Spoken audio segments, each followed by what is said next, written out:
Everyone in the room laughed when Emily Carter inherited nothing but an old rusty key. No money, no house, no jewelry, just a forgotten piece of metal that looked completely worthless. But none of them knew. Within a single week, every person in that room would be willing to give away their entire inheritance just to hold that key for 1 minute. It all began 3 days earlier. The smell of fresh rain drifted through the open hospital window as Emily quietly sat beside her grandmother's bed. The room was almost silent. Only the gentle rhythm of the heart monitor reminded her that time was slipping away. Eleanor Carter looked weak, but her eyes still carried the same warmth that had comforted Emily ever since she was a little girl. Emily gently squeezed her grandmother's hand. "You should be resting." Eleanor smiled. "I've rested enough in my life." Emily forced a smile. "You still owe me another Christmas together. So, you can beat me at chess again?" Emily laughed through her tears. "You always let me win." "No," Eleanor whispered. "I let you believe you did." For a brief moment, the room felt alive again. Then Eleanor's smile slowly faded. "There is something I've hidden from this family for over 50 years. Emily looked surprised. "What do you mean?" Eleanor slowly reached beneath her pillow and removed a small velvet pouch. Its fabric was faded with age. She carefully placed it into Emily's hands. "Open it." Emily untied the worn ribbon. Inside rested an old brass key covered in rust. It felt unusually heavy. Tiny symbols were carved along its edges. Symbols Emily had never seen before. She turned it over in her palm. "What does it open?" Eleanor didn't answer immediately. Instead, she looked toward the window, as though remembering someone from a lifetime ago. People spend their entire lives searching for treasure. Her voice became softer. They never realize that the greatest treasure is usually hidden by the people they trust the most. Emily frowned. "I don't understand." "You will, Grandma, when the time comes." Eleanor gently closed Emily's fingers around the key. "Promise me 2 things. Anything. Never throw this key away." "I won't. And no matter what anyone offers you, no matter how much money, no matter who asks, never give it to them." Emily nodded without hesitation. "I promise." Only then did Eleanor smile again. "Good. Now I'm finally at peace." Those were the last words she ever spoke. Seconds later, the steady beeping of the heart monitor stretched into one long, endless tone. Emily's entire world collapsed. 3 days later, dark clouds covered the sky as family members gathered outside the old stone church. Everyone wore black. Everyone spoke kindly about Eleanor, but Emily couldn't ignore what she was seeing. Relatives who hadn't visited Eleanor in years suddenly spoke, as though they had been by her side every day. Her uncle Michael shook hands with guests while secretly discussing property prices. His daughter Sarah whispered excitedly about the beach house Eleanor owned. Nobody seemed heartbroken. They seemed impatient. After the funeral, everyone drove together to the office of James Whitmore, the family's lawyer. The atmosphere changed the moment they entered. Sad faces disappeared. Quiet conversations turned into discussions about money. Emily remained silent. She wasn't thinking about inheritances. She was thinking about the promise she had made. James slowly unfolded Eleanor's final will. "The beach house shall pass to Michael Carter." Michael smiled without even trying to hide it. "The investment portfolio shall be divided equally." Sarah quietly celebrated under the table. "The jewelry collection shall be donated according to Eleanor's wishes." The room filled with whispers.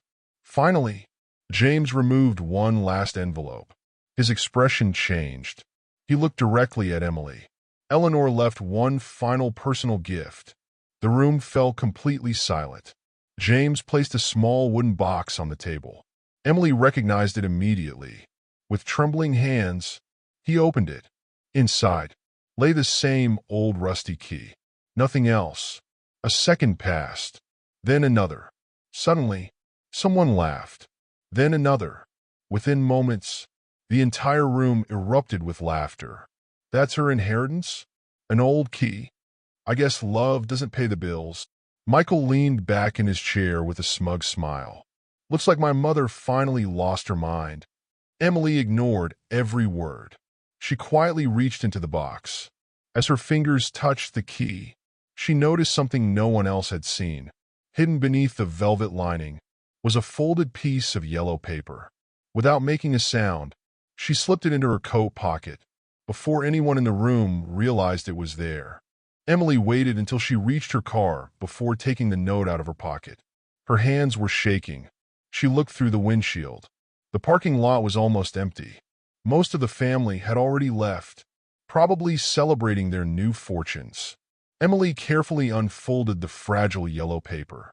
The handwriting was unmistakable. It was her grandmother's. If you're reading this, it means they never found this note. Emily's heartbeat quickened. They will try to take the key from you. She stopped breathing for a moment. They have been searching for it for years. Emily looked back toward the lawyer's office. Her Uncle Michael was standing outside, talking on the phone. He seemed unusually nervous. She continued reading. Do not trust anyone in this family. The words sent chills down her spine. Not even the people you think are on your side. Emily read the sentence again. Why would Grandma write something like that? She turned the paper over. There was more. Go to Blackwood Lighthouse. Emily frowned. Blackwood Lighthouse. She had heard that name only once before. She was 7 years old. Her grandmother had pointed toward the ocean during a family vacation. There are places that keep secrets better than people. Emily never understood what she meant. Until now. Below the message, one final sentence had been written. Everything you deserve is waiting there. No address. No explanation. Nothing else. Emily folded the note and slipped it back into her pocket. She started the engine. Before she could drive away, someone knocked on her window. She jumped. It was James Whitmore, the family lawyer. He leaned closer. Emily, may I have a word? She rolled down the window. James looked around before speaking. Did Eleanor leave you anything besides the key? Emily hesitated. No. James studied her face for several seconds. Then he smiled politely. If you remember anything, call me. He handed her his business card. As he walked away, Emily noticed something strange. James looked genuinely worried. Not curious, worried. That evening, Emily placed the key on her kitchen table. The apartment was small, simple, quiet. For the first time since the funeral, she was completely alone. She picked up the key again. Those strange symbols carved into the metal caught her attention. They weren't random scratches. They looked intentional, almost like a code. She opened her laptop and searched for similar symbols. Nothing. Ancient symbols, old family crests, historical keys, museum collections. Hours passed. No matches. Frustrated, she leaned back in her chair. Then her eyes landed on something she had overlooked. The velvet pouch. She turned it inside out. Nothing. Then, she ran her fingers along one corner. It felt thicker than the rest. Emily carefully pulled at the stitching. A tiny metal object slipped onto the table. A coin. No, not a coin. A small bronze medallion. One side showed the same strange symbol carved into the key. The other side displayed a lighthouse. Blackwood Lighthouse. Emily's pulse raced. Her grandmother hadn't left just a key. She had left directions. Someone had planned this. Years ago. Just then, her phone rang. The screen showed Uncle Michael. Emily stared at the phone until it stopped ringing. A few seconds later, it rang again. Then again. Then a text message appeared. Emily, I think we need to talk about Grandma's key. Asterisk, asterisk. Emily stared at the message on her phone. Emily, I think we need to talk about Grandma's key. A second message arrived almost instantly. I'll pay you $50,000 for it. Emily's eyes widened. $50,000? For an old rusty key? She slowly looked back at the key lying on her table. Whatever her grandmother had protected, it was worth far more than anyone was admitting. She locked the apartment door, closed every curtain, and picked up the bronze medallion again. There was something she hadn't noticed before. Tiny letters were engraved around its edge. She held it beneath the kitchen light. The words became clearer. When the sea retreats, the truth awakens. Emily frowned. The sea retreats. Low tide. Her heart skipped a beat. She quickly searched for Blackwood Lighthouse online. The first result appeared. Low tide tonight, 9:42 p.m. She immediately grabbed her jacket. 40 minutes later, her car rolled onto the lonely coastal road leading toward Blackwood Lighthouse. The lighthouse stood exactly as her grandmother had once described it. Old, silent, forgotten. The ocean crashed violently against the cliffs. No tourists, no houses, only darkness. Emily stepped out of the car. The salty wind pushed against her face. Every instinct told her to leave, but she remembered her promise. She wasn't turning back. As she walked toward the lighthouse, her flashlight revealed something strange. Fresh tire tracks. Someone had arrived before her. Emily's breathing became heavier. Was someone else searching for the same secret? She switched off her flashlight and continued quietly. The sound of voices drifted through the wind. She hid behind a large rock. Two men stood near the lighthouse entrance. One of them held a shovel. "We're wasting our time," one of them said. "The old woman must have hidden it somewhere else." The other man shook his head. "Michael said the girl has the key." Emily froze. Uncle Michael. He knew. He had known all along. The men climbed into their truck and drove away. Only after their headlights disappeared did Emily step forward. The tide had already begun to fall. As the water slowly pulled back from the rocks, something became visible. A narrow stone staircase, leading beneath the lighthouse. Emily's pulse raced. She hurried down the slippery steps until she reached an ancient iron door. The exact same strange symbol from the key was carved into the center of the lock. Her grandmother had been telling the truth. With trembling hands, Emily inserted the rusty key. For a brief moment, nothing happened.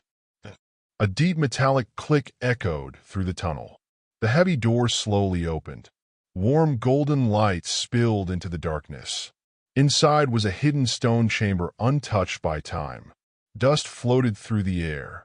Old wooden shelves lined the walls. In the center stood a large oak chest. Emily slowly lifted the lid.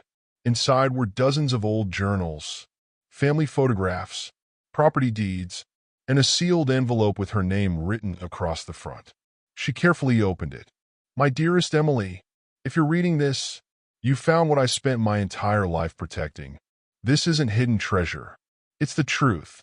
52 years ago, your grandfather discovered that our family land had been stolen through fraud.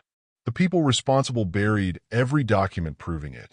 I recovered them, but I knew they would come after anyone who possessed them. That's why I hid everything here and waited for the one person I could trust. Not the richest, not the strongest, but the kindest.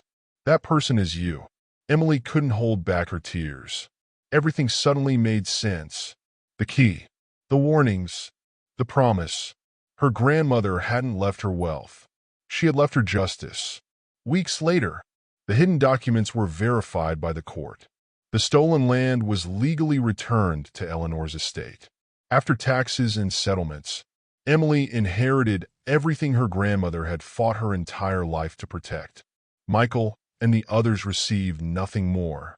Their greed had cost them everything. Months later, Emily transformed Blackwood Lighthouse into a free community library and learning center overlooking the ocean.